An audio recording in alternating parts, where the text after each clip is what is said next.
That's it. Hello, everybody. Welcome back to Costanza, a podcast about something. I am your host, Joe Costanza. And Jake from State Farm. This is episode 46. I'm so sorry this took a long time. The thumbnail was all, everything was going wrong. So, but I'm here now. I'm with Stefan and Jay Gooden. I don't know if the intro was as glitchy on the air as it was on my side, but if it was, let me know, and I'll try and fix that as best as possible. But we're back. It's been a couple weeks. Yo, what's up? What's up? Alrighty then, and welcome on in Marvel and DC Marchlands and everybody else watching. Hope you all enjoy your stay.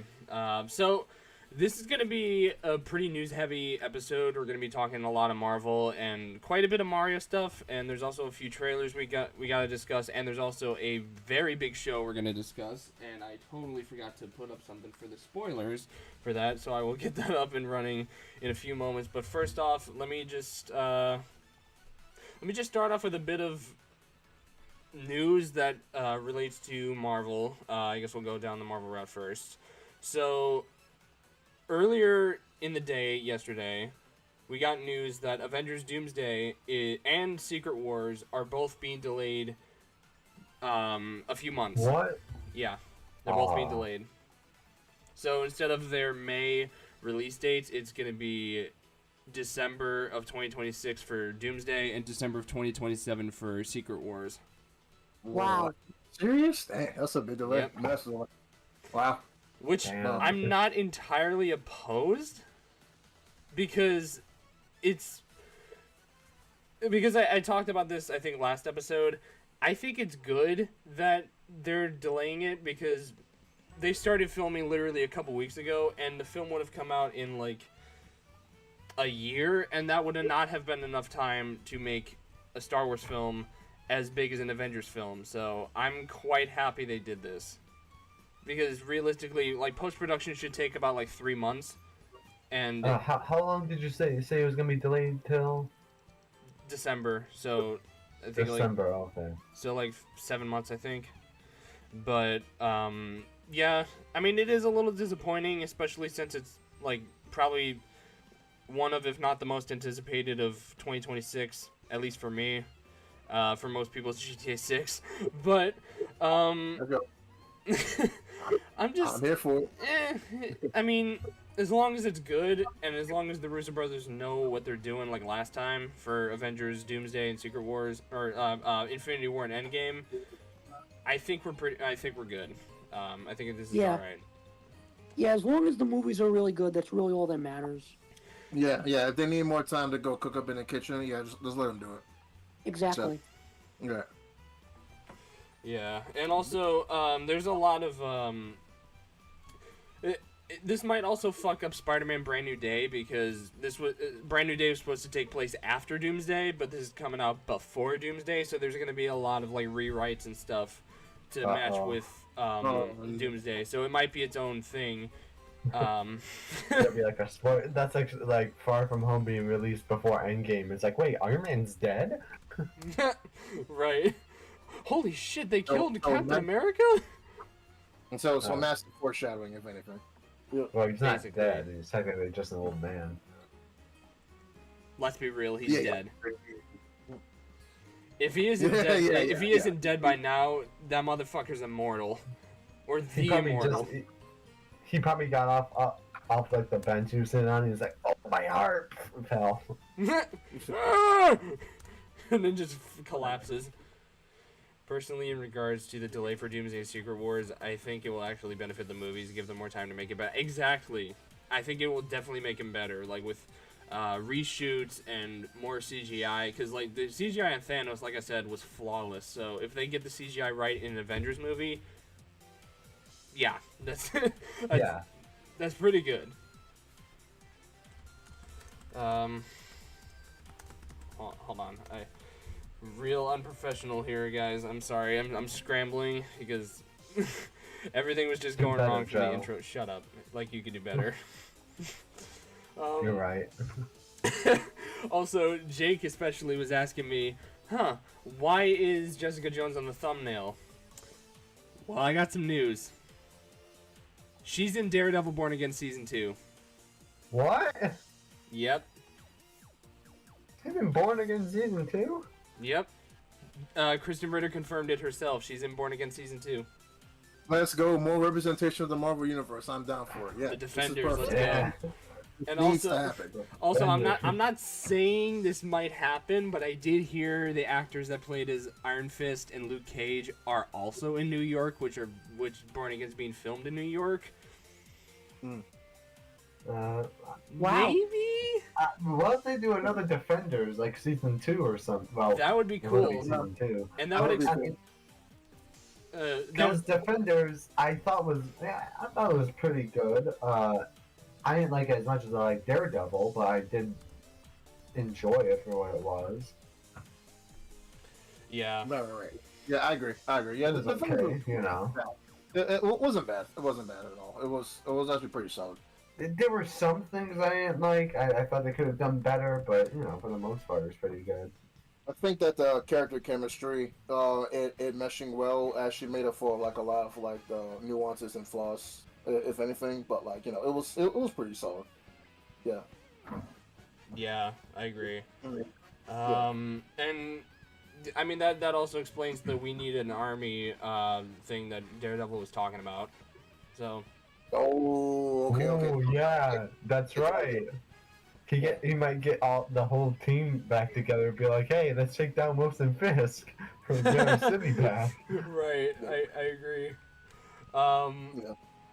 Oh shit, I totally forgot about this. Speaking of Daredevil and I guess street level stuff, there is some more Spider-Man news regarding Brand New Day. This is good news, actually, and especially considering that Doomsday got delayed, this might actually happen this time. So, one of the most wasted post-credit scenes was from Spider-Man: Homecoming, where at the end Vulture is in jail and he meets this Scorpion. yeah, the guy who's supposed to be who plays Scorpion. Amanda.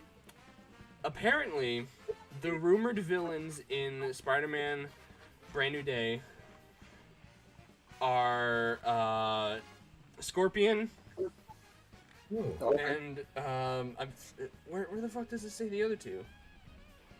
Yeah, Scorpion's on there. Tombstone from Into the Spider-Verse. I don't know if y'all remember him. I think I know Tombstone. Yeah. And Okay. and Boomerang. So not the most iconic villains, but they are some that I think appeared in Spider-Verse.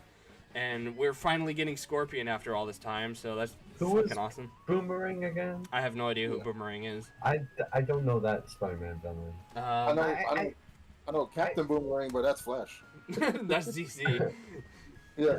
I do like that they are giving some of the lesser known villains some representation as well in these movies, because they usually have the same old villains with Doc Ock or Green Goblin. Not that they're bad, but sometimes they cartoons and stuff, they kind of reuse them a lot. But I think it's nice to have some other lesser known characters get the spotlight. Like Scorpion, I don't want to say he's not well known, but people don't know him as well as they know someone like Doc Ock or something. Or Yeah. Goblin, Hobgoblin. Yeah. Some people are saying Ned might be a hobgoblin, which I would not be against, but it'd be fucking weird. I won't turn into a supervillain and try to kill you. Literally, the next movie, he's a villain and trying to kill him. Hello, Peter. I'm not the guy in the chair anymore. I'm the guy in the glider. I'm the guy That's with our the bomb glider! face. So they're kind of going back to 1960 Spider-Man in a sense, where it's they have the original villains coming in and it's really just him all along. Yeah, I did hear the Chameleon might be part of it too, which Yeah, I think that was his first ever villain, so that's pretty cool. I think so, yeah. I thought it was Vulture. That was the first villain, but Was it? Is I, it? think, I I don't know. thought it was Chameleon. Yeah. In the comics, not the movies. okay. Um. I thought it was Vulture. That was the very. Yeah. Also, I forgot. So Sadie Sink was confirmed to be in the movie. For those who don't know, she's Max from Stranger Things. People have been saying she's Mary Jane or Jean Grey for some reason. Okay, There have been. Yeah. I searched it up. It is Chameleon who was the first villain. It was Chameleon? Oh, okay. Yeah. Okay. I figured. Gotcha. But yeah, apparently she might be Mayday Parker, which has been a long time rumor from like pretty much ever since No Way Home came out. Apparently, she is rumored to be the daughter of Tobey Maguire's Spider-Man and Kirsten Dunst's Mary Jane. So How did that work? how'd that get in there? I don't know, to be honest.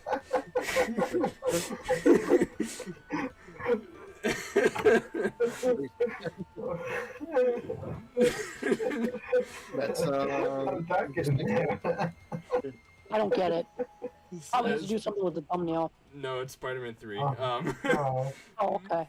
Oh yeah, I saw that movie like a couple years ago. It wasn't as good as the other two movies. Nah. it was alright. But, Spider-Man 2 is my favorite. I think it's out of the overhated. trilogy. I think Spider-Man 3 is overhated. But then again, very did watch overhated. Absolutely. I did watch all three of those movies as a kid and enjoyed all three. Yeah, all three movies are good. I just think Spider-Man 3 is the weakest of all of them. Spider-Man 2 is my favorite. Yeah. Oh, Spider-Man 2 was really good. I actually rewatched the first one recently. I'm like, oh, that's better than I remember it being. Like, I liked it, but I didn't know it was this good. Because it was like a few years since I've seen it, and I'm like, wow. Some people are praising it like it's the fucking Lord of the Rings trilogy, but I'm like, eh. Homecoming and Far From Home are a little better than 3, so, eh. Yeah, it has flaws, but, like, you know, whatever. But, I mean, Brand New Day, I still don't know how to feel, especially considering that they're not allowed to have Kingpin in the film, which sucks. Why not? Why aren't they allowed? Rights issue, I think, which is weird because he was in It's Spider-Verse. all Marvel. It's all Marvel. I know, Why but is it just- Sony likes to gatekeep, so I don't even know if it is Sony. I thought that would be like cool to have like Chris be like go after Spider-Man, and like it kind of ties in a little bit to like that would have been cool if it tied into like Daredevil a little bit. Yeah, that's what I was hoping for, and like that's not Born Against fault. It's just the fact that like studio interference and stuff. If Marvel didn't sell the rights for like Hulk and Spider-Man and like X-Men and all that, the MCU would be totally different. Yeah, completely. Completely. Which sucks, but I mean, I guess I get it because they were about to go bankrupt, but fuck, man. Why'd you have to give, like, they're like Mickey Mouse of Marvel to Sony of all people? Like, come on. That really sucks. I don't think they really knew what they were getting into, John. Wait, so Disney doesn't own Spider-Man anymore? No, they I haven't don't think for they a ever long did. time. Like, I thought they Oh wow, were. so I thought why after they the give it to Sony? disasters. Why they give it to Sony? I don't know. I think Oh, wait, have they so- ever owned Spider-Man? Wait, Disney? so Marvel own Disney's owned by Marvel, right? So how is Spider-Man owned by a totally different company? Spider-Man's part of Marvel. Sony and Disney, I think, have like a deal to have Spider-Man have his own movies and be in the MCU, which is like a kinder relationship than fucking Universal with the Hulk. But I don't really know the whole reasoning behind it. I just know that like pretty much. certain pretty much villains it's- can't show up. It's pretty much like Marvel has the right to the character and he can appear in like other movies, but they want to make a Spider-Man movie specifically. Sony's gonna have to help them make that. They own the rights to make a Spider-Man movie, I would say. Oh, okay. I think that's the case because I don't think they had any issue with him being in Captain America Civil War or in Infinity War or anything like that. I think it was just like the Spider-Man movies specifically. It's kind of like the Hulk, how in the Incredible Hulk, Universal produced that movie, but they allowed to use Hulk in other like team-up films. Also, just to take a break from all that, this is off topic, but chat, let me know if the audio is good, because I listened to the intro when it was playing. It was like glitching like crazy. I don't know if it was just my side or if it was in the stream. I'm not telling you to go back or anything. Just let me know, like, either in the comments or something, or like in chat right here if it was glitched, because I don't know if it was. But anyways, back to the show. There are some trailers that I would like to discuss. One of them being Jurassic World Rebirth. They have a second trailer. Looks mid. That's all I gotta say. Yeah. Yeah. Yeah. It was alright. It wasn't good, it wasn't bad, it was just okay. I think in the original... How is that series not dead yet? I don't know. I thought it was gonna end after the fucking Jurassic World with like the clone girl and shit like that. Why are they continuing? Like, I get Scarlett Johansson. Joe, I swear I thought you were going to say the Jurassic World with the Clone Wars. Jurassic World, the Clone Wars.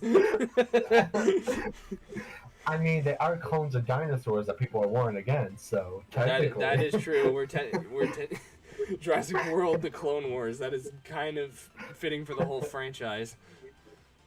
A T-Rex with a fucking lightsaber. I'd actually pay to see that. That would be pretty cool, actually. But, yeah, I mean, this kind of doesn't look all that good to me. Because it just kind of has, like, every cliche Jurassic Park fucking thing in there. Like, it shows the T-Rex, which is their, like...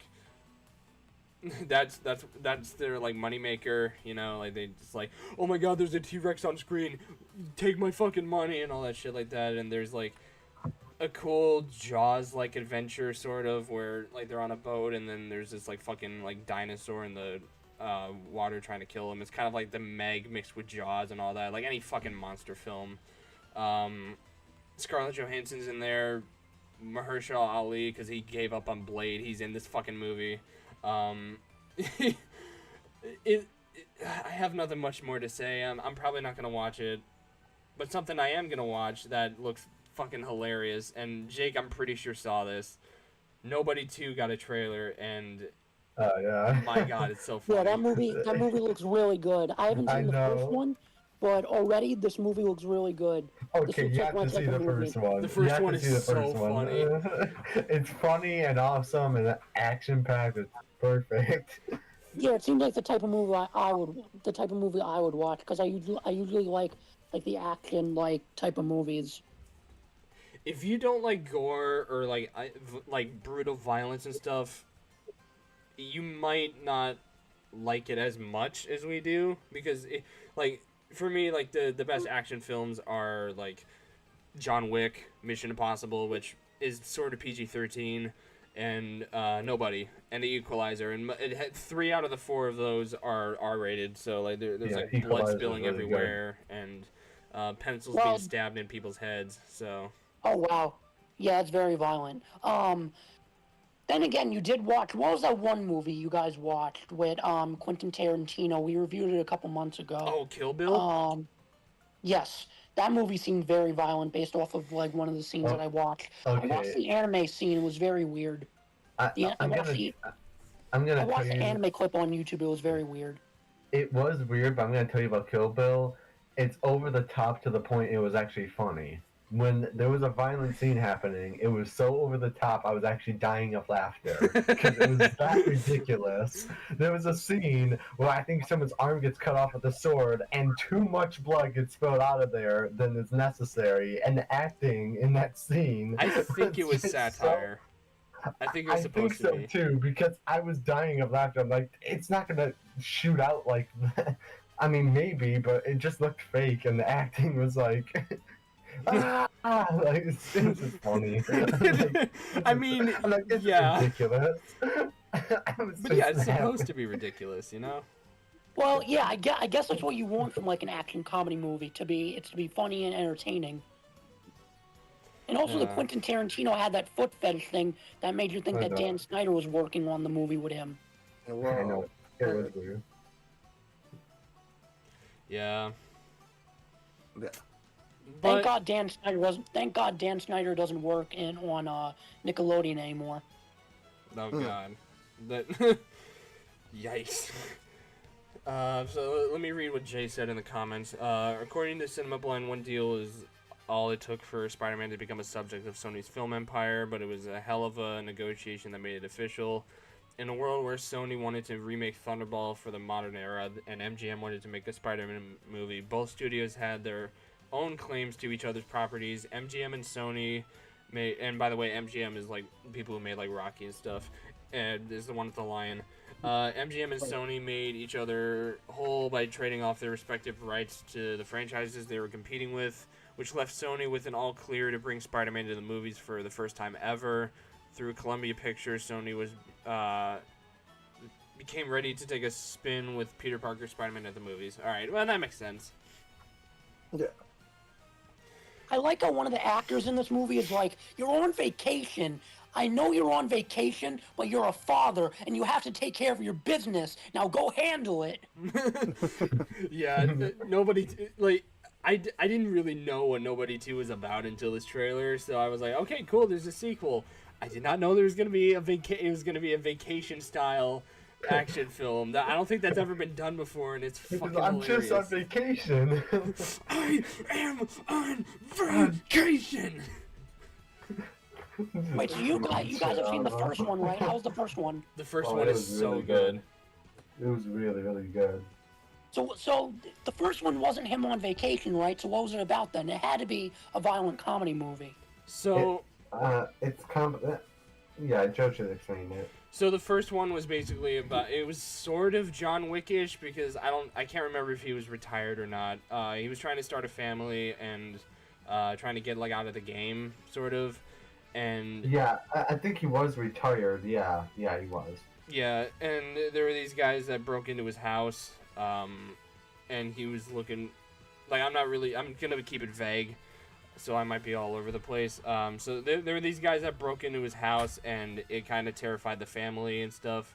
He was looking for an object that got that he thought it was stolen, and he practically got into a fight on a bus, and it got to the point where he's like, I kind of miss this. So he I think he fucks with some like Russian like gangster boss mob dude. Like, it's always the fucking Russians, like I said, but he fucks with the wrong crowd, and then there are people that are coming after him basically, while being a little bit over the top but also hilarious. So yeah, that's kind of it. When you say out of the game, do you mean like literally like getting out of a game like Jumanji, or do you mean like getting out of a sports game, or just No, by like, getting out of the like game, dating? I mean he's like I think he was in a like dating? No, I think he was out.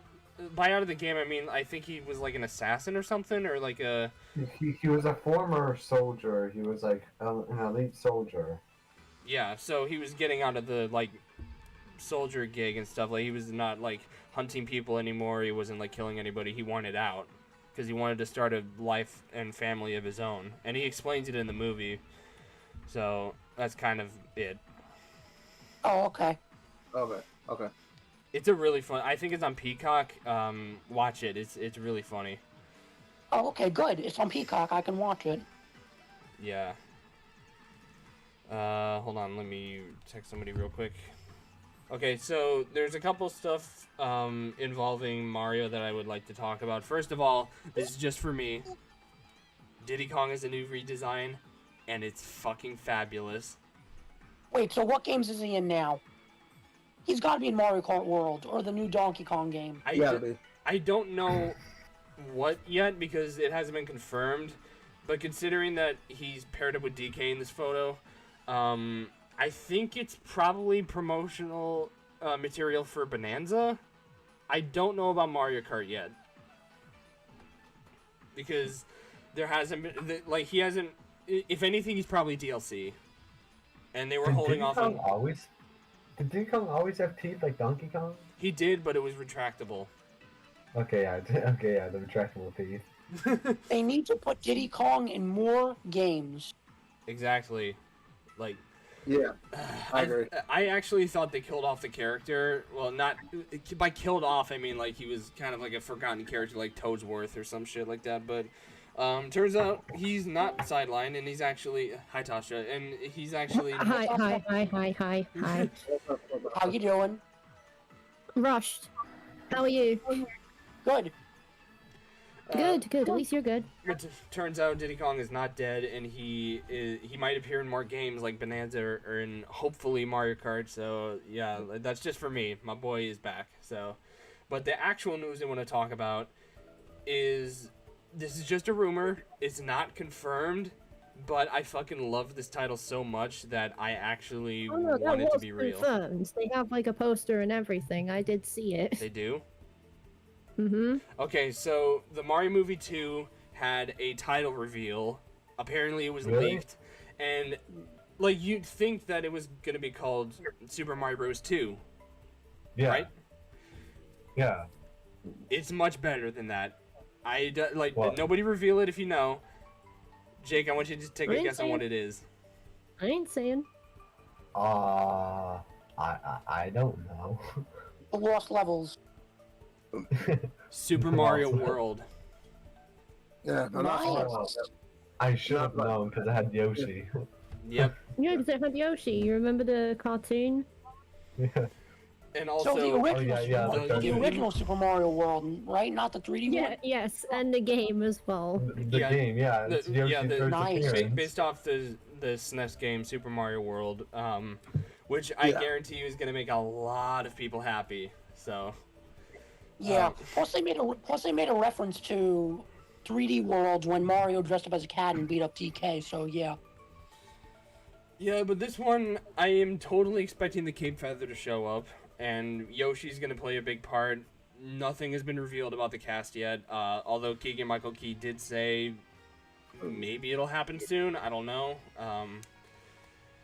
But yeah, we don't know much. It's coming out next year. Hopefully Nintendo will announce something in the Nintendo Direct. But I'm excited, especially if Mario World is the official title. And yeah, I got nothing much else to say. It's just I mean, it's good. I don't know what I was really expecting. Because, yeah, it's like a Mario Bros. Like, movie 2 or whatever. But I wasn't expecting it to be called Mario World or whatever. It's all about the world, apparently. Nintendo's got Mario Kart Yep. World, Super Mario World. I don't even know what's next. I mean, Pretty They soon just they're got gonna Super own the Nintendo world. World. I mean, like, what's going on with World Nintendo? Mario's gonna pop out. Mario's gonna pop out of a pipe and just beat up one of the Goombas and say, "I'm on vacation." Yeah, the thing is, Yes. the funny thing is, Mario was on vacation in Super Mario World. In the game, Oh. it said that he was in Yeah, he was. Dinosaur Land Wait, on was he vacation. really? Yes, he Yeah, was. Yeah, no, that's true. He It's was. not that the is true. Kingdom. That is true. If you read like the story in the manual, it says he went to Dinosaur Land You read because the he was on manual? vacation. I'm joking. Well, they have stories on there. I watched, timeline Yeah, videos. And I'm a we do. nerd. Even the first Mario Fucking Bros. Had a nerd. story. That's how you know the toads are bricks and whatever. Anyway, yes, Yeah. the title. We don't know anything about it, but there you go. It's cool. exactly. Imagine if that's just like one of the like what Stefan said, he's just coming out of a pipe and beating the shit out of a Goomba saying I'm on vacation, and then it just shows Super Mario Sunshine 2. Oh, Mario Sunshine. That would be so fucking Well, you funny. want if they made a third one, that's just what it is. It's like he's on vacation. The title just shows up. I think the third one is gonna be called Super Mario Galaxy. Ooh, That would be probably. amazing. Oh, I would like that. that would That's make your sense. Mario Galaxy 3, everybody. Nintendo's like, we're not giving you a game, we're giving you a movie. Oh, that'd be amazing. Honestly, I'd be okay with that being the third Galaxy. I'd be Actually, fine yeah. with it. Funny. I'd be fine with it. Yeah, I'll be fine with it. But here's the thing, you also have to know. I really feel like that's gonna go pretty much just kind of like with the Sonic films.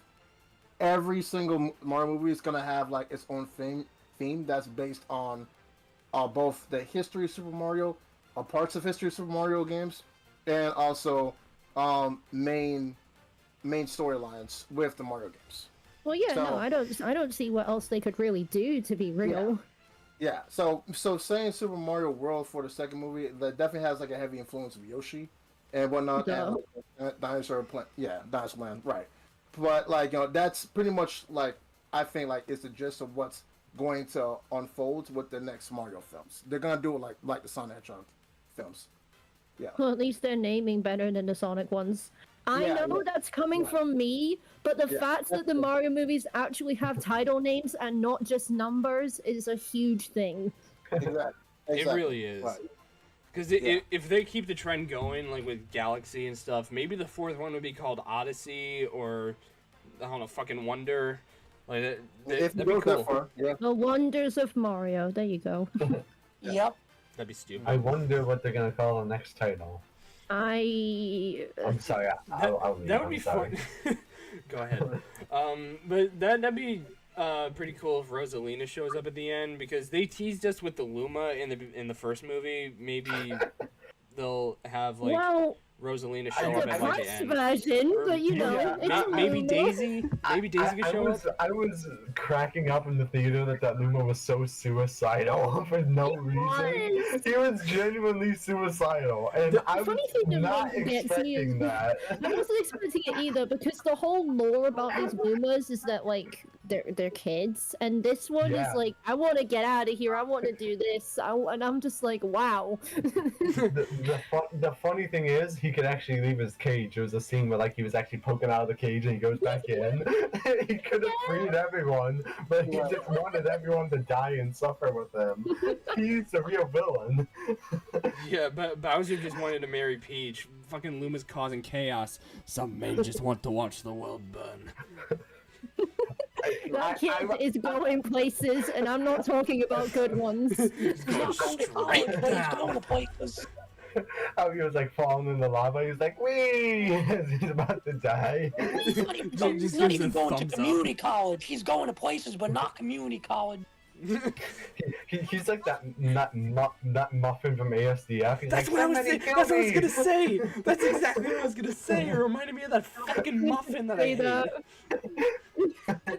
It's Ouchie, it's 12:30. Somebody kill me! Bro, the music stopped when I said that. The fucking music stopped. The music knew that the time has come. Oh my god. Oh, the science show. Piano. Whose idea was this? Oh my god.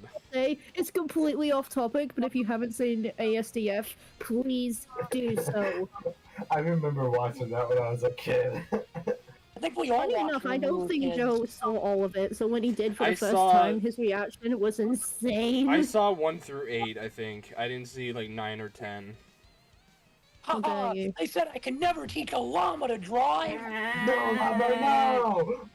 No, llama, no! Guys. Okay, we're really off topic. It's so off topic, but go Entirely off watch it. topic, but God, how old was that? Like 2012 or before that? Or after? I don't know. All I know is there's like a 12 or 13 2008 one. actually. 2008? Yeah, 2008 was the first 2008? one. Yeah. Right. No way. Yeah, 2008 TV series. Wow. Wait, it's actually an official TV series? Yes. Holy shit. What? That's a fucking TV series. Hold on. They were from YouTube. I'm looking at it. Yeah. How do you make an ASDF TV show in 30 minutes? I don't How do you know. make a 30-minute episode? It's got a fucking IMDb I don't know. page. It's got a fucking IMDb page. Holy shit. Mm-hmm. They ranked the fucking series. What's Why the would best one? they? They do. They have it on IMDb. I don't One know. of the reviews, listen here, one of the reviews of like a top rated 7.6 says, I used to be an adventurer like you, then I liked trains. I like Oh my trains. god. There's photos! Bro, Smosh has Oh my one. god, What the the mine fuck? turtle! The Mind Turtle, I remember him. The mine turtle! It's like, I am not pressing that button. Suddenly, pineapples. Oh no, I am not stepping on you. Suddenly, pineapple. Just Do I have anything else that's from... I don't... I think this is I it. baked you a pie. Oh boy, pie flavor. Pie flavor. Wait, what the fuck is this one? Oh, that's it. Okay. That is not what we wanted. I think, didn't Jacksepticeye voice one of those where he was like, no, don't jump! Yes, he Hey, did. don't jump!" Yeah. Markiplier did too. Markiplier did one too. Yeah, it's like, Yeah, Mark his name is did. David. Hello, I'm David.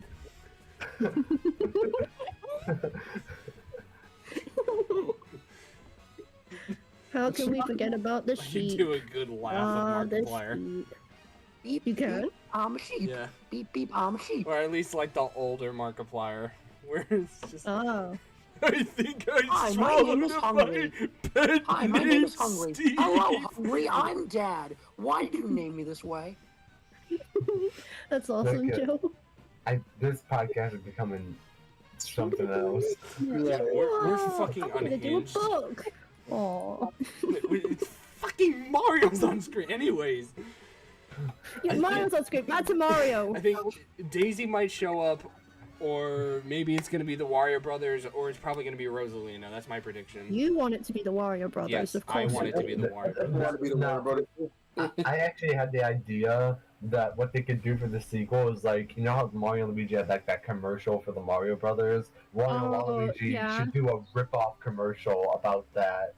Oh, And Mario and Luigi just see like a copy- TV, just like, wait a minute, this is like our trailer. It's like they're copying us. Are they even brothers? I don't know. Who are they? We're brothers, yeah. Yes. It's like Wario. It's like Wario and Waluigi have their own phone number and their own commercial. Mario and It's Luigi just just like- watch the commercial. It's basically the numbers either backwards or upside down. That's what it should be. Yep. Oh, that would be cool. That would be so funny. Just them rivaling. Waluigi's L is upside down in the movie. Wario has to correct it. No, Dude, your L is no, upside down. No, hold on. What if Waluigi owned a taco stand in the film? Yes, absolutely. Mario and Luigi are part of like plumbing and whatever, and then Waluigi has like his taco side job or something. He has his side business, the taco stand. Yeah, it's the side business. That's what it. That's what Don't the word worry, is. if that doesn't help, I got a taco stand right here. You're fucking stupid. Yes, He enters the absolutely. scene with a playing pinball. Oh yes, Waluigi and pinball. There's your reference, guys. 5 Exactly. stars. Let's go. That'd be so funny if the movie opened up with Mario and Luigi on like a board and they just hit a dice block. That'd be such a fun reference to Mario Party. Yep. They should do that for like what Sonic did with his movie where they had like all the Sonic clips and then Sega, they should do that for Mario. That would be pretty cool, actually. Oh yeah, I know what you mean. Also- Do you mean like Yeah, at the beginning? like they show clips of all the Mario games and then it shows Nintendo. That should be what the Mario movie should be. I think if you're talking about the intro, yeah, they could do something like that. Yeah. Also, Mhm. Stefan, by the way, did you see Sonic 3 yet? Oh no, not yet. I've been wanting to watch Sonic 3. Is it on a streaming service yet? Besides Prime or whatever? Yeah, yeah, you can get It is on digital. Prime, yeah. Okay. Is it anywhere else? Because I don't know if I have Prime yet.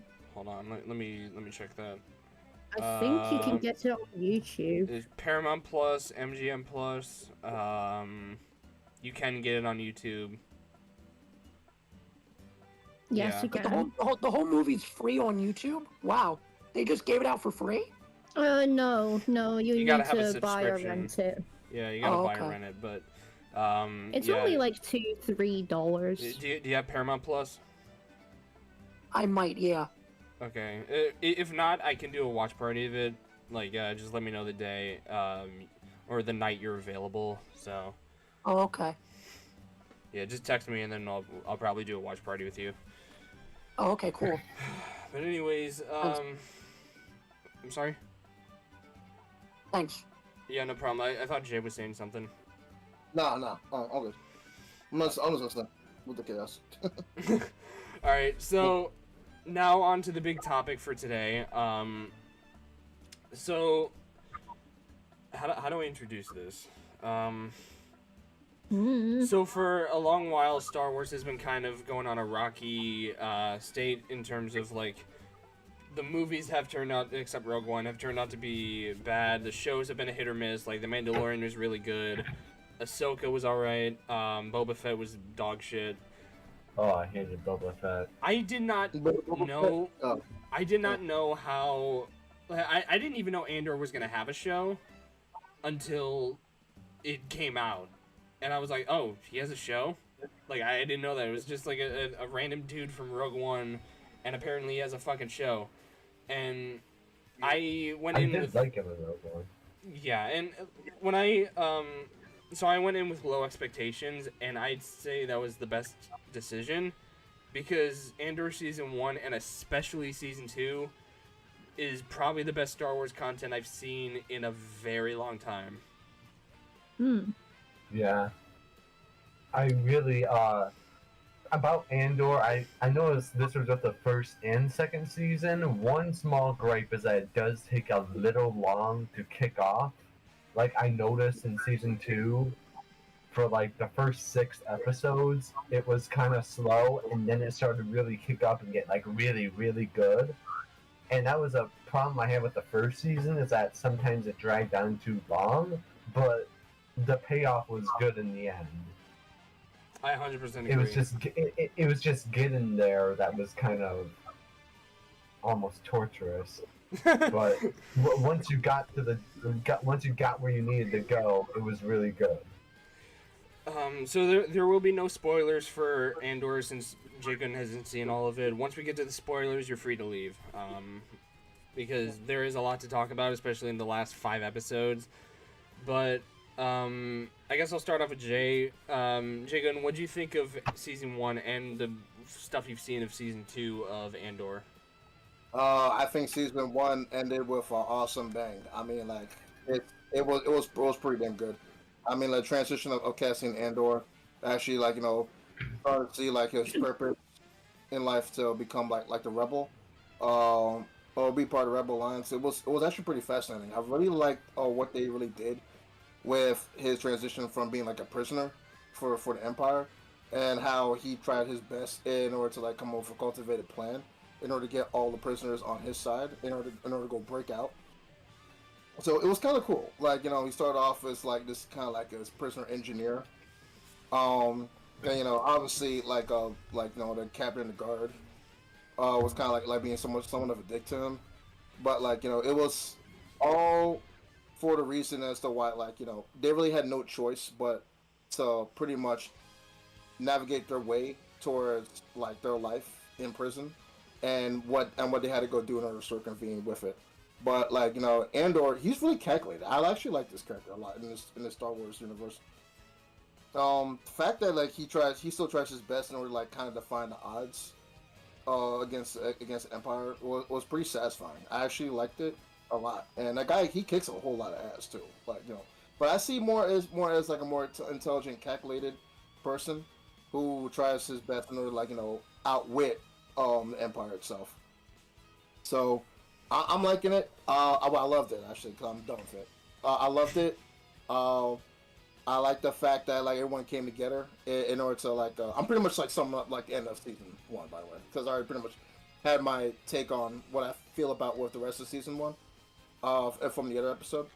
But I liked how it ended, and the fact that like they finally break free and whatnot. There was some people who pretty much like missed the mark of like freedom, but he still pulled out through and still did what he can in order to like get to the other planet.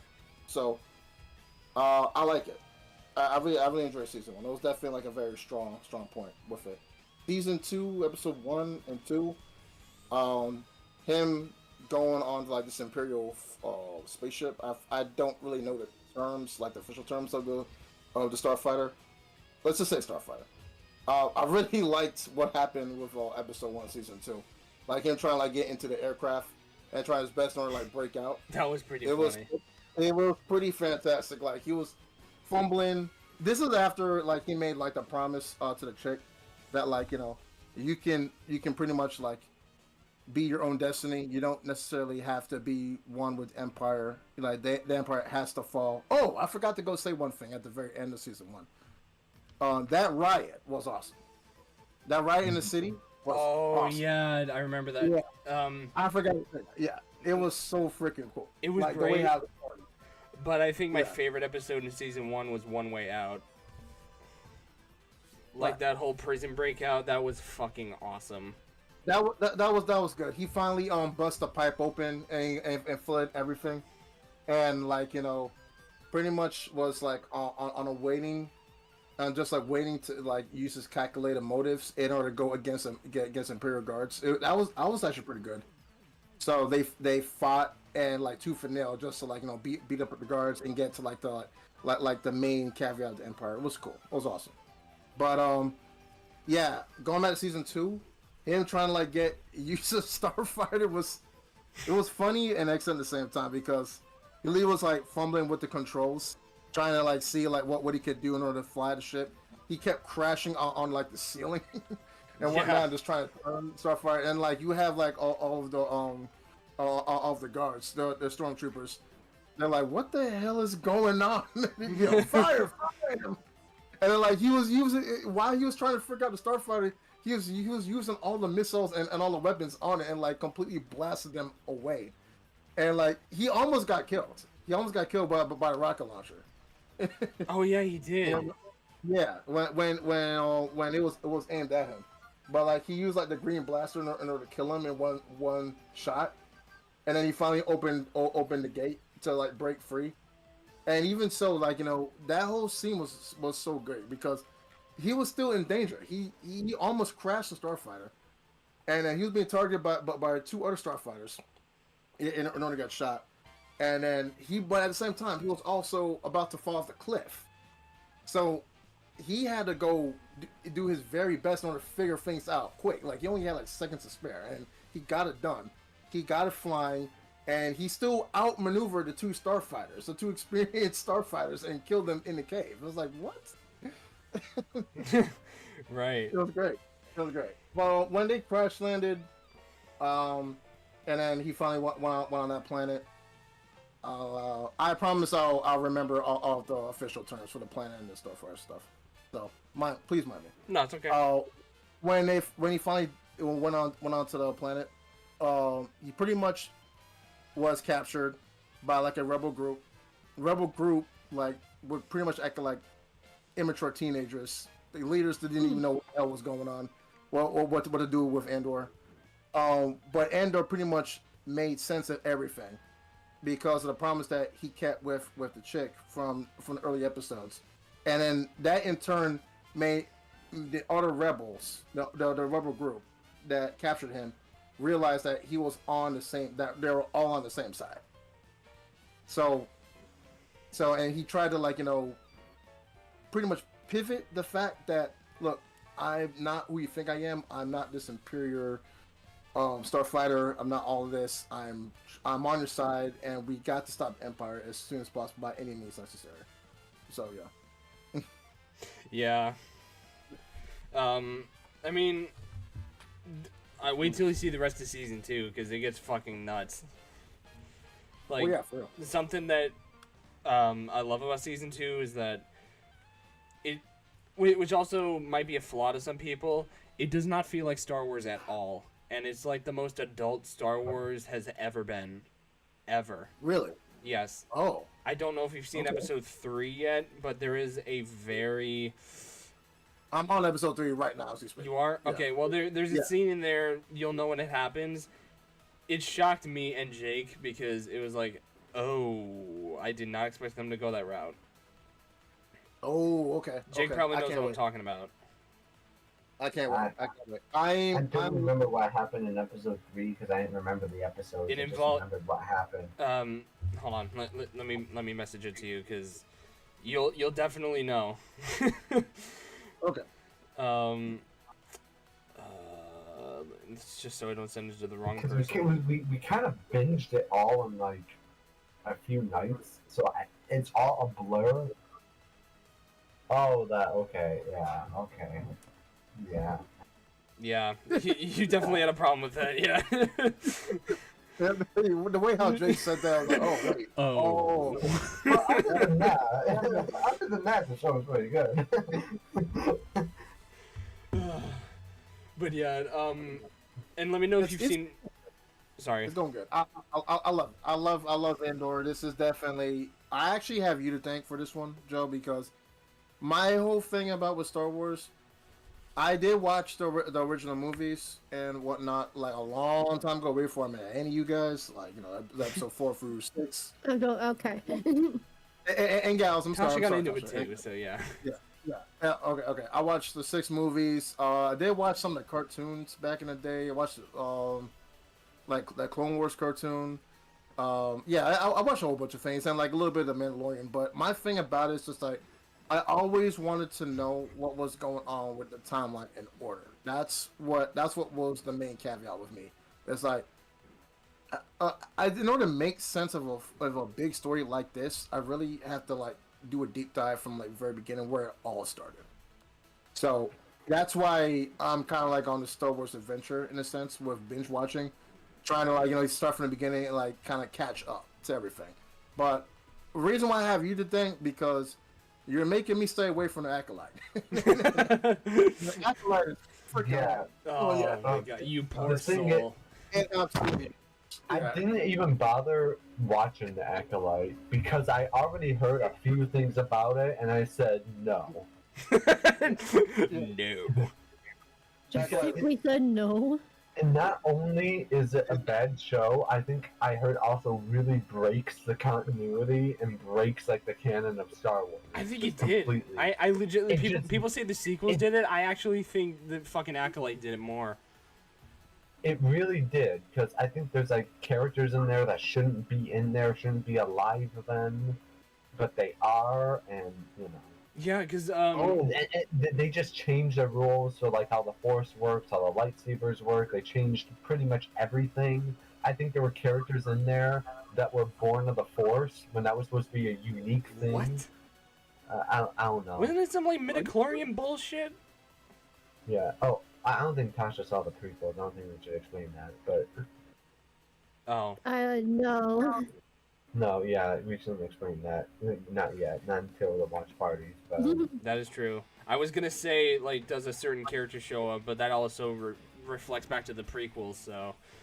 Yeah. You'll probably know who I'm talking about, but...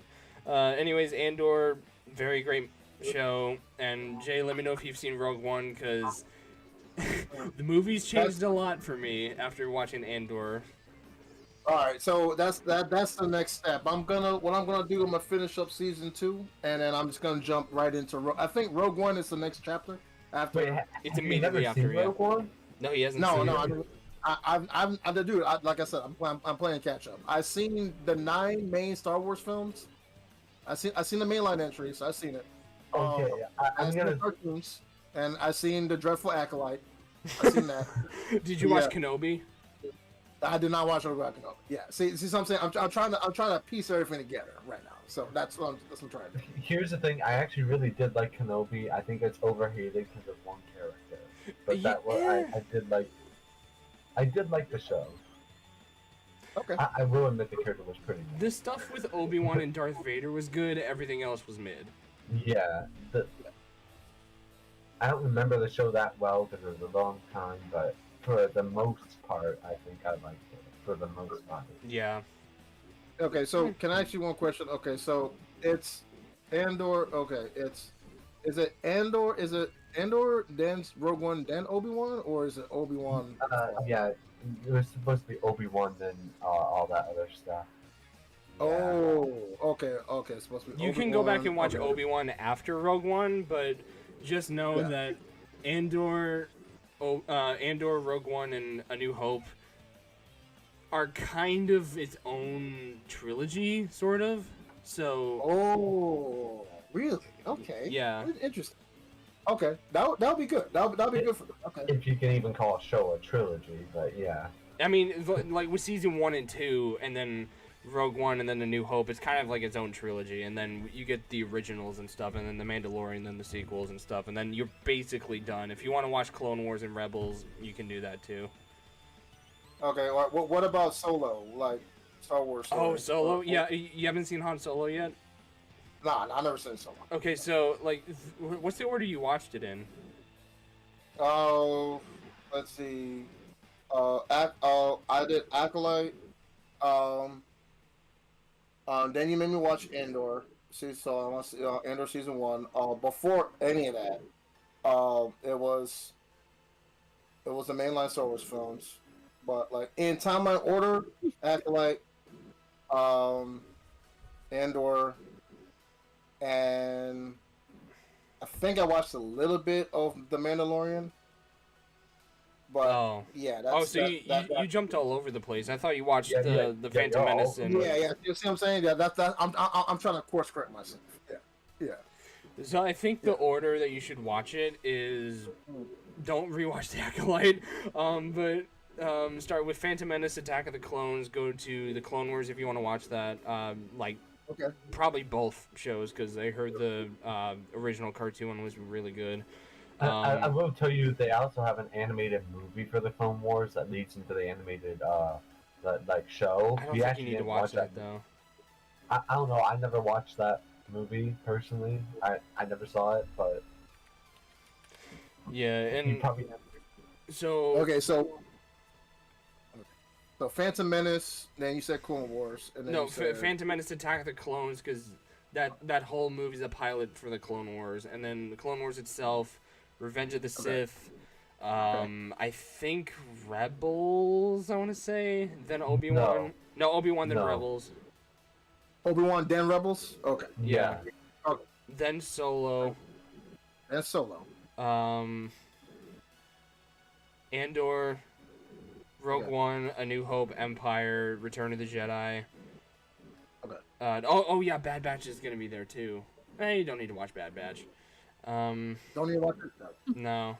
Yeah, Mandalorian, Boba Fett, Ahsoka, then 7, 8, and 9, and then you're done.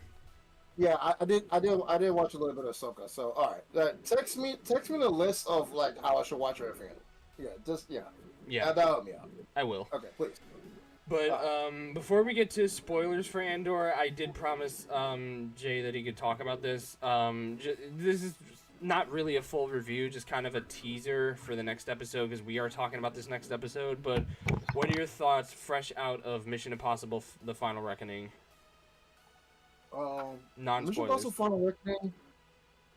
It was a pretty good film. I wouldn't say it's the best, but I'm gonna get into it as to why it's not like the best. I really don't even think that this movie is like really like a proper send off either. Like it was definitely great with the action packed scenes, choreography, and and pretty much all of the edge of your seat moments. I really like Ethan Hunt in this one. But this one, why I like it so much is that like it's not just Ethan Hunt. Like the crew itself also plays a pivotal role into saving the world, and I really feel like this time around, like everyone has like their own piece of the puzzle that they have to go solve and they have to go figure out.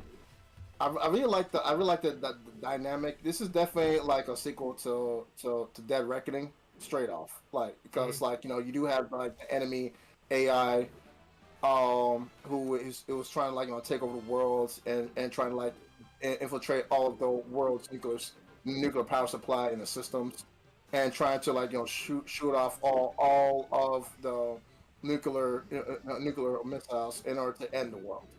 So kind of like an end all be all thing. So I really like the takeaways with the scenes where he goes into the ocean with the submarine in order to get like the information in order to stop the AI, and in order to like pretty much like trap it into this like into this box where it can't necessarily like harm or go into any other systems and like hack it. So I really do like that. And also like like the biplane scenes. Oh, it was dynamic. It was awesome. If Tom Cruise, he did again with his stunts. You can't really miss a beat. It was awesome. All the action oriented stuff that you would expect in Mission Impossible is definitely here, and I'm definitely here for it. And I really would recommend this to everybody. The problem though, so now I'm gonna go with the problem of this movie. Mission Impossible tends, especially this one, it tends to kind of overanalyze a lot of things, and it takes itself way too seriously. The fact that like the script work and the writing, the dialogue it's pretty much all over the place. I did not like the dialogue and the writing. It felt like it was pretty much pieced in with many different takes on what could fit in the movie, what couldn't, and they were really trying to like figure out the pacing with said text. It was pretty much all over the place. The side characters were really all that. I mean, I really feel I like the side characters with Ethan Hunt's group. I don't like the political side characters. They were kind of like all over the place. I just didn't like it. Oh, is it those guys in like the beginning of Dead Reckoning? Yeah, and like the, with Angela Bassett as the female president, and like and her subordinates.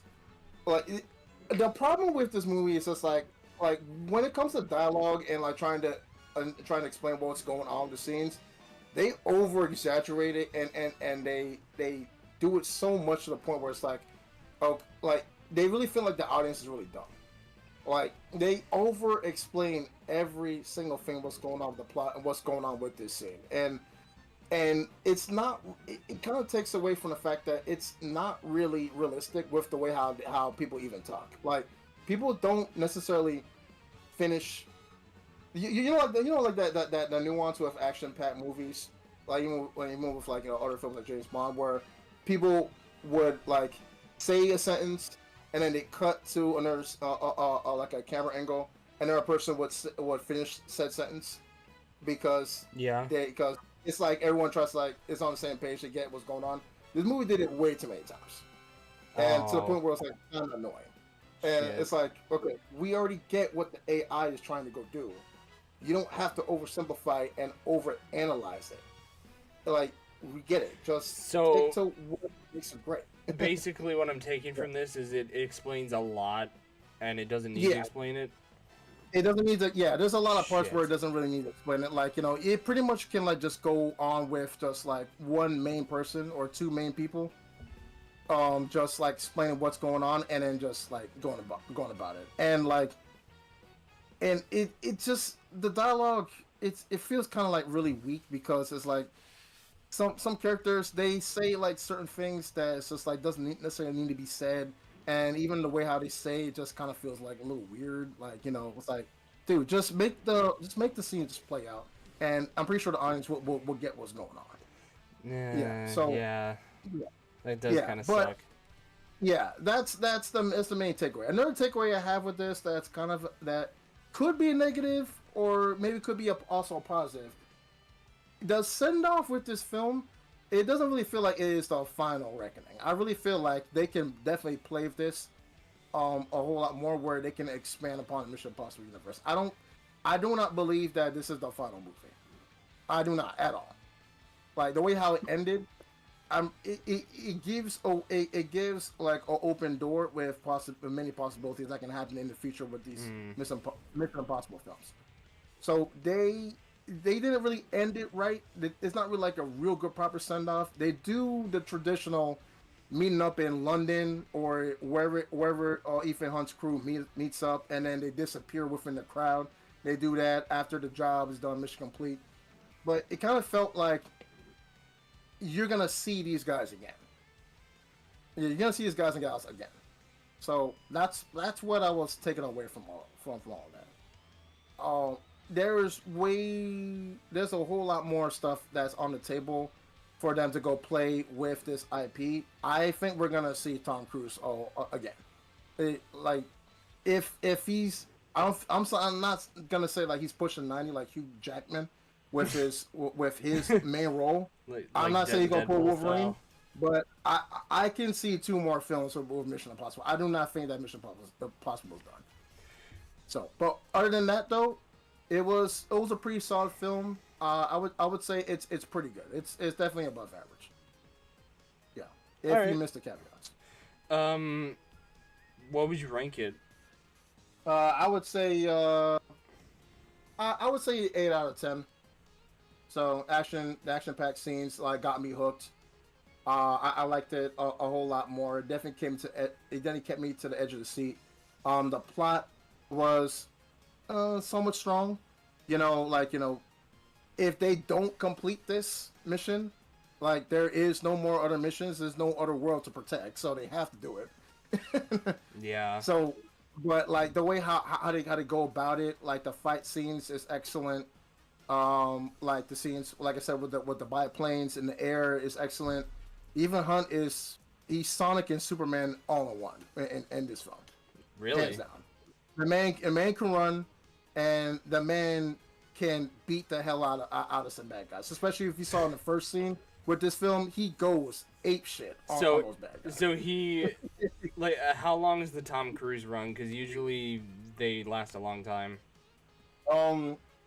It happened for like a decent bit. You didn't see a whole lot of running, but like there were definitely scenes where he was running, like Sonic speed. He definitely was doing that. So in London, and also when he was trying to catch the main bad guy, or the other bad guy, which was kind of weaker than the AI antagonist, because he wanted to pretty much get the information that the AI had all for himself, so he can rule the world. He was okay, but he kind of felt like that fictional comic book character. He was like acting as if he came straight from a Marvel book, like Marvel comic book. Like like laughing maniacally, and like trying to say like, okay, well, the world is mine, you can't stop me, Ethan, you can't do this. That cliche ass villain. Oh my god. He had too many cliches. Like, so that's not a weaker. That sounds more like a Bond villain than a Mission Impossible villain. Yeah. He's definitely straight from a James Bond film. Like you can tell. Like, and that's why I'm saying like the writing was pretty bad. To me, the best the best villain. This might just be me that thinks this. I really love the one from 3. 3 was good. Philip Seymour Hoffman, that guy. Rest in peace. I think that guy was really good, and I don't know if Jake remembers him. Which one? He's the guy that spoilers for Mission Impossible 3 that came out like 2 decades ago. He was the guy that threatened to kill Ethan's wife. Oh yeah, that guy. Like, I'm gonna villain? count to 10. That guy. Yeah, that guy is a beast. Yeah, he was pretty bad. I mean, like bad isn't like bad villain. Yeah, badass. Second is probably. Did Henry Cavill count as? Yeah. No, he was a villain. He was a villain in that movie. Kind of, yeah. I totally forgot about that. Because the twist kind of came out of nowhere, but it was still very good. Yeah. I would say like I seen like the son of the original Mission Impossible main character. He was in this film. He didn't really necessarily go anywhere with it, so I didn't really know why he was in the film in the first place. He didn't really like play any pivotal role. Yeah. So just in case there are like you might accidentally dive into spoiler territory, so. Oh, my bad. No, you're good. Because we haven't seen it yet, so. Oh, you haven't seen it? Oh, what? No. We're gonna talk about it next week, so. Oh, my bad. Okay. You're good. I just wanted to stop you while it was ahead, so. I think I was pretty vague with my verdicts. No, you were definitely vague. It's fine. I just wanted to let you know that we haven't seen it yet. Yeah. We're seeing it on my birthday, so. Okay. All right. It is a good watch overall. I would definitely check this out. Even Hunt, or I would say Tom Cruise. He's definitely at his best with this one.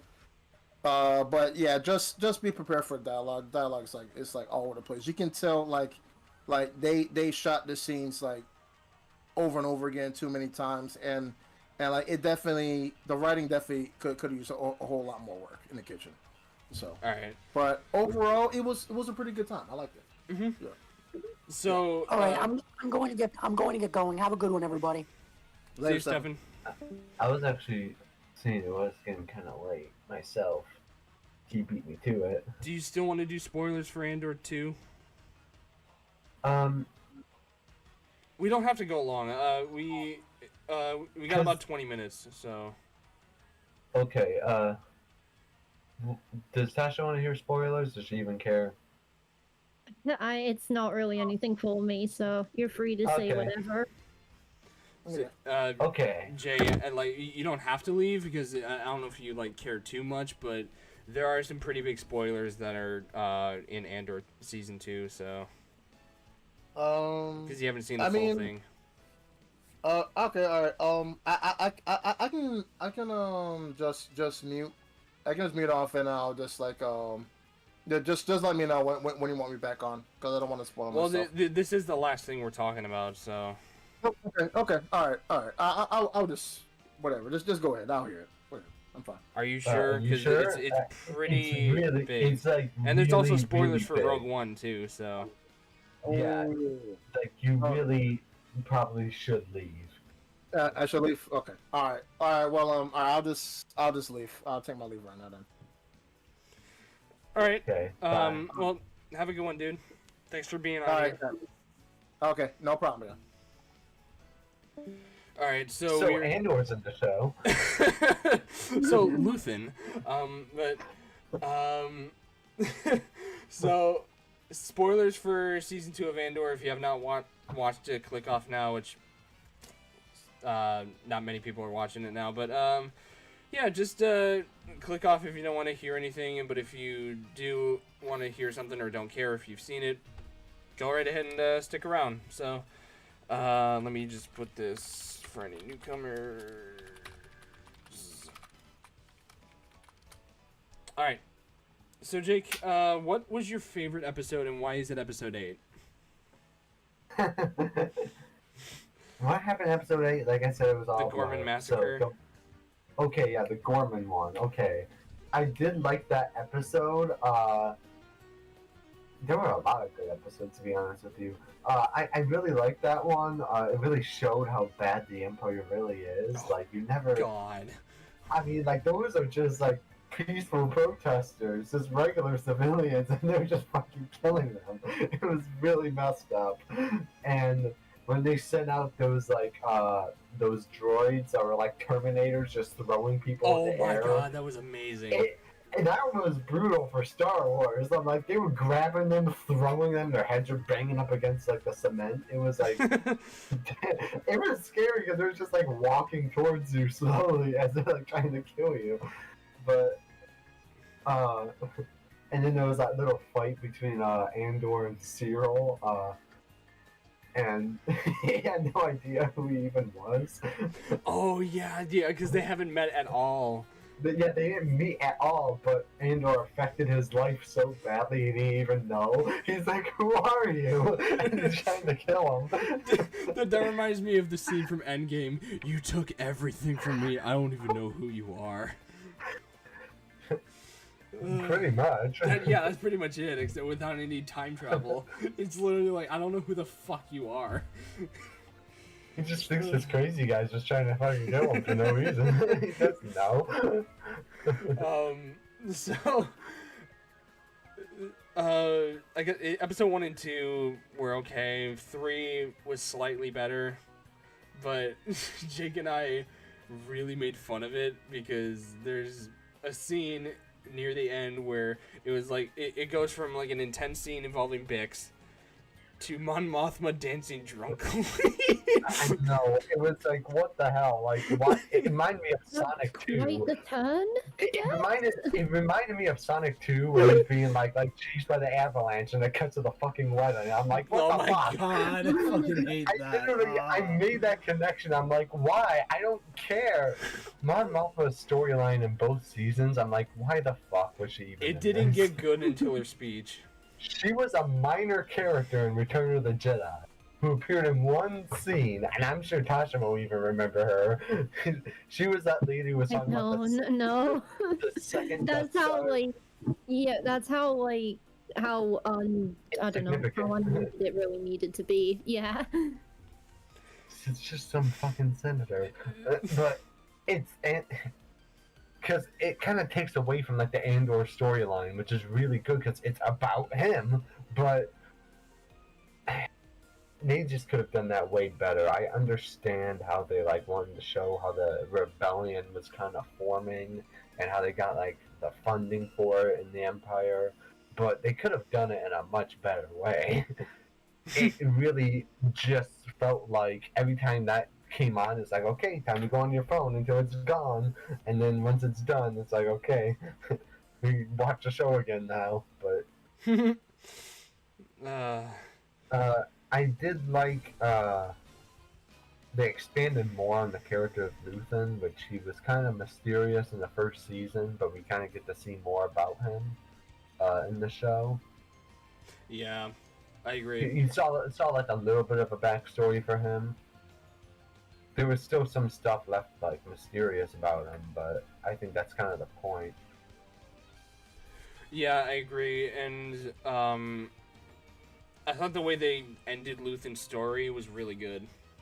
Because he basically literally died a hero, and I think he kind of went out on his own terms with his daughter helping him out, quote unquote. Yeah, adoptive daughter helping him out basically, because if he came back alive, they would have tortured him to death. So it's like he took her in as a child, and he's like, "I'm just gonna treat you as my assistant.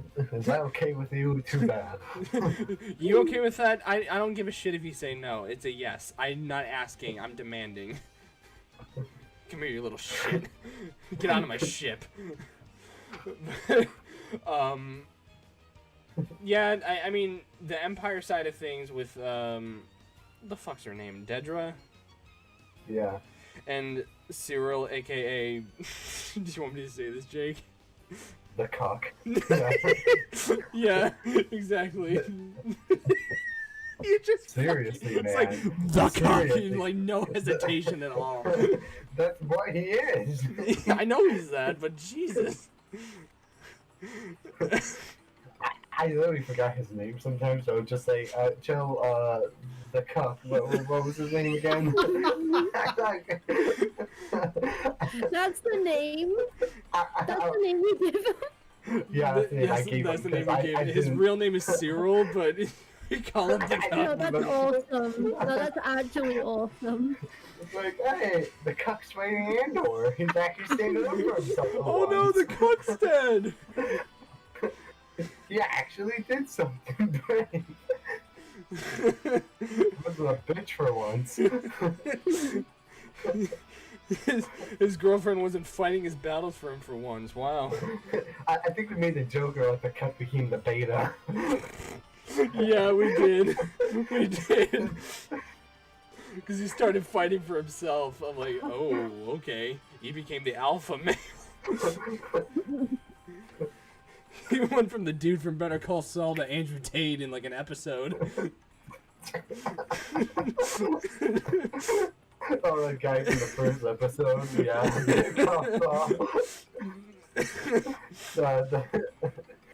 What were that? What were their names? I forgot what their names were in the show. Kettlemans, I think. Yeah, the Kettlemans. The Kettlemans, yeah. It was great seeing Krennic in the show, and also K2SO. Yeah. Although I do feel like they should have done more with K2SO. Oh, he was but so underused. I did like the scenes that were with him, because he was so cool in Rogue One. He and was funny. very It cool. was like, But he was dope in this show too, because he used a stormtrooper as a fucking shield. That is so cool. yeah, he just used him as a shield while they're shooting at him. And he's just walking forward on the guy, and he's just getting hit with all the blasters. Yeah, like, oh my god, that was amazing. And Bix was used very well. I liked her a lot. But there's one scene that nearly made me cry, and it was in episode 9 where Yeah. it was after the speech from Mon Mothma, which was a very good speech, by the way, in a very good That episode. was like, okay, that episode with her was actually good, but most of her storyline was absolute shit.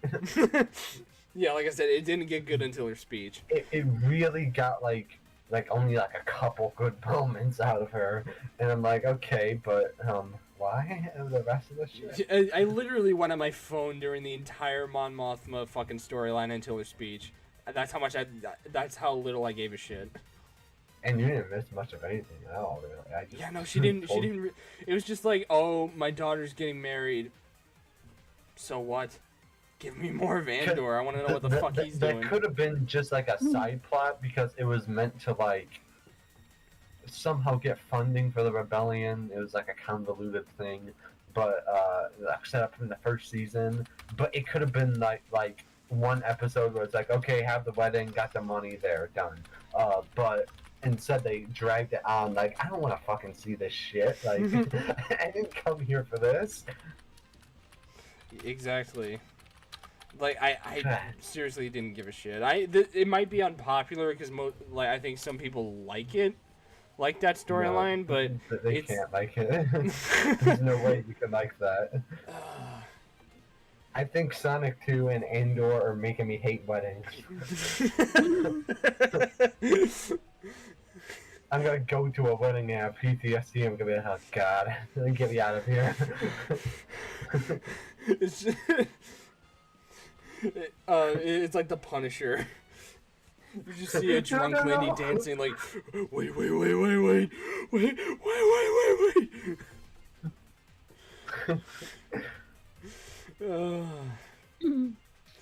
But what was it? I do like how it like ties in like almost directly into Rogue One. Oh, it did go like directly in, I think. Yeah, it did because like his last mission, they're like, hey, you have to meet this guy, and it's the guy that he meets in Rogue One. So it literally like goes directly into that movie, and I did like how it tied up all the loose ends and stuff. Had like good foreshadowing because we know who this character is and how he turns out, and it's like seeing the lead up to it. Like even in like the first season, he was like a completely different person than how you see him at the end of season 2. He was someone who was literally just trying to mind his own business, not get involved, and shit just happened to him, and he was like, I guess I'm in this now. Right. He was literally just trying to find his sister, and some Imperial guys are harassing him for like no reason, and he ends up killing them on accident, and then everything just hits the fan from there. Like shit hits the fan, and now he has to like be on the run, like kind of unwittingly join the rebellion because he really doesn't have anything else to do. Yeah. They never really did explain what happened to his sister. I think she's dead. I think she probably is dead. Because like she hasn't shown up at all, and I think Andor gave up on finding her, so I'm pretty sure she's dead. But because in like the first season, that was like his main thing that he was trying to do. Yeah. But the main thing that made me cry, or almost cry, in episode 9 was when Bix made the choice of leaving Andor, which led him to joining the rebellion. That was sad because their relationship was really good, and you could see how much trauma they both had, and they were really much better together. But I think it's true what she said, that if she stayed around, he would not, be part of the rebellion anymore. He would stay for her. He wouldn't be willing to do the things that he was needing to do that we see him do in Rogue One. Yeah. Which was really, like, important. And I think she made the wise decision, but the hard choice, pretty much. I think it was both her kind of saving the day, but also indirectly killing Andor in the process. Because one thing led to another, because, like, Bix leaving Andor was kind of him, kind of like his, like he had no choice but to go to the rebellion, and then when he joined the rebellion, he had... gonna watch Rogue One? Yeah, I think so. Yeah, I shouldn't say much. So I might stop there. But yeah, and clear your mind of what he just said. Erase it. Men in Black. Like just do that Men in Black fucking thing. Oh yeah, and then just be like, wait, what? What happened? But without spoiling Rogue One, I just want to say that speech that she made, like, once the war is over and we've won, we can do all the things we've wanted and stuff. That is even sadder knowing the end outcome of Rogue One. So that's so sad. And then the ending part, I love how it all ties up with Rogue One, like I said, and like Luthen went out like a hero. That ending was fantastic. I loved that final episode. And Krennic had a lot to do. It was very fun, but I think the very final shot was very surprising, but also very good, because apparently Andor has a son. So we had no idea. Yeah, nobody had any idea. So it was like, either to see. Yeah. It was very wild to see, and apparently, like, Andor lives on in some way. And there's, like, some theories going around of who his son could be, but, like, we don't really know for sure.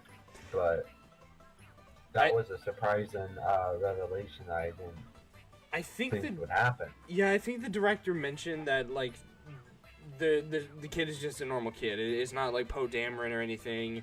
It's not, like, anybody special. It's literally just kind of saying Andor lives on through his son. So that's kind of it, you know? Okay, it's just some kid. Yeah, it's literally just some kid. some farm boy. Some farm boy. Luke? No.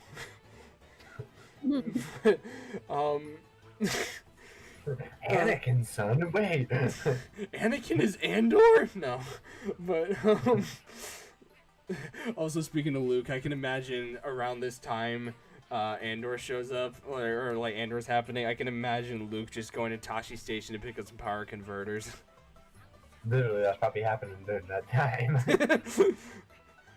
He's just riding his fucking speed bike. It is just... Because it's crazy to think of stuff that happens before Luke, because, like, the rebellion was around for, like, quite a while before he got involved.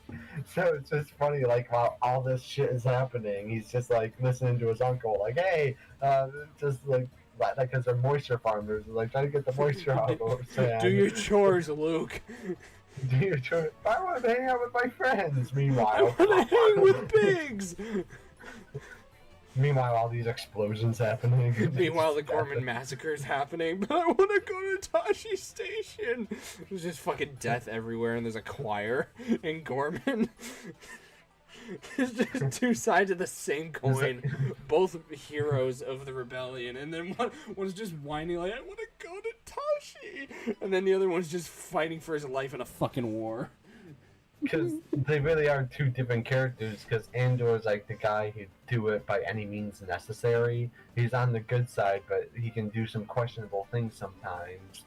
But Luke is more pure, like, I have to do the right thing, as well as, like, be on the good side. So they're kind of different in that aspect. That Andor's a bit more of a darker character, and it's kind of what makes him more intriguing in that way, because, like, he kind of, you can tell that he cares and he wants to do the right thing, but, you know, there are times that he does have to make the hard choice, and he's like, well, I'm gonna have to do it. Like, yeah, I agree. and even when you first see him in Rogue One, like, you get that impression that he's not a bad guy, but he's gonna be willing to do things that regular people probably won't be willing to do for the cause, pretty much.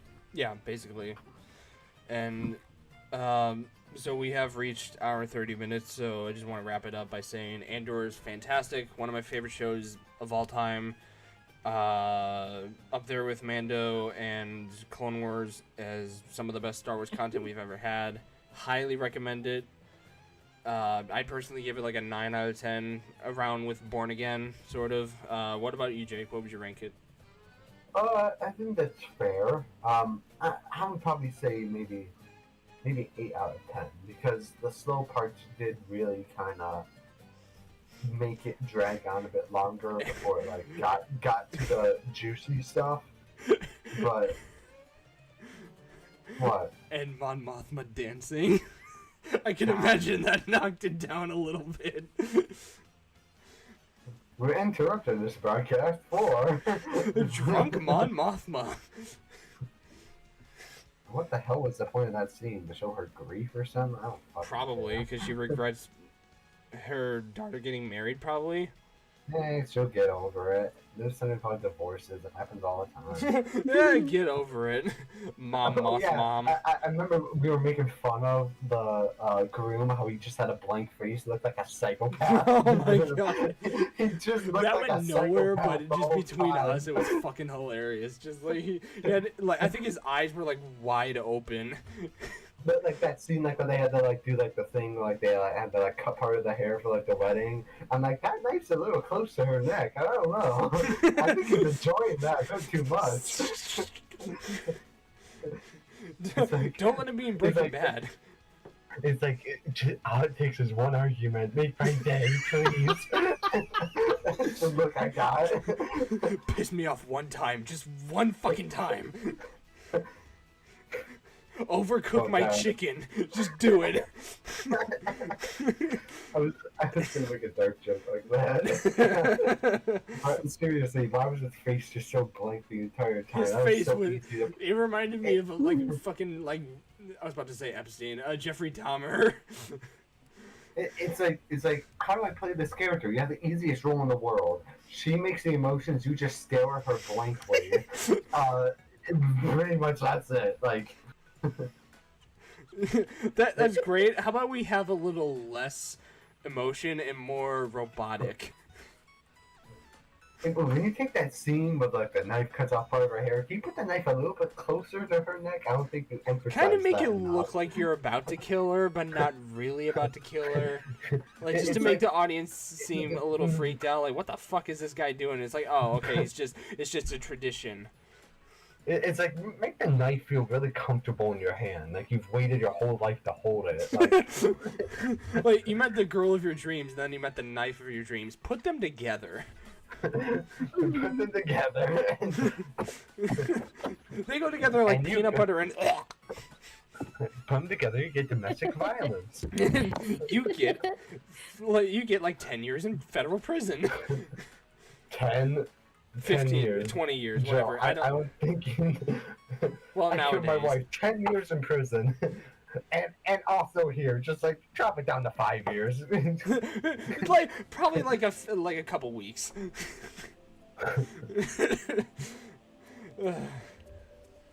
But anyway, You're not gonna become a lawyer. dude, I'm too stupid to be a lawyer.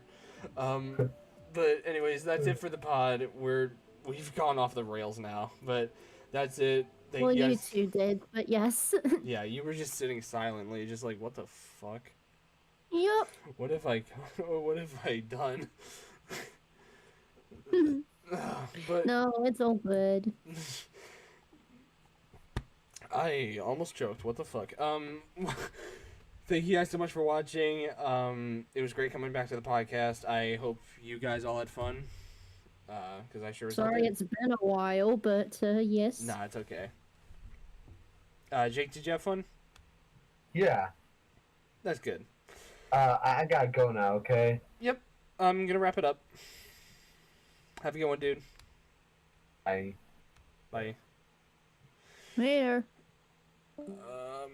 So yeah, that's So in regards for future streams, I have not streamed at all this week, which I apologize about. I've just been very busy with mental health and also school, work, and all that stuff. Jury duty as well. But I will be back tomorrow with the Golden Pipe Gang. We will be doing episode 14, ending Mario Holy Party shit, 2 baby. with Bowser Land, and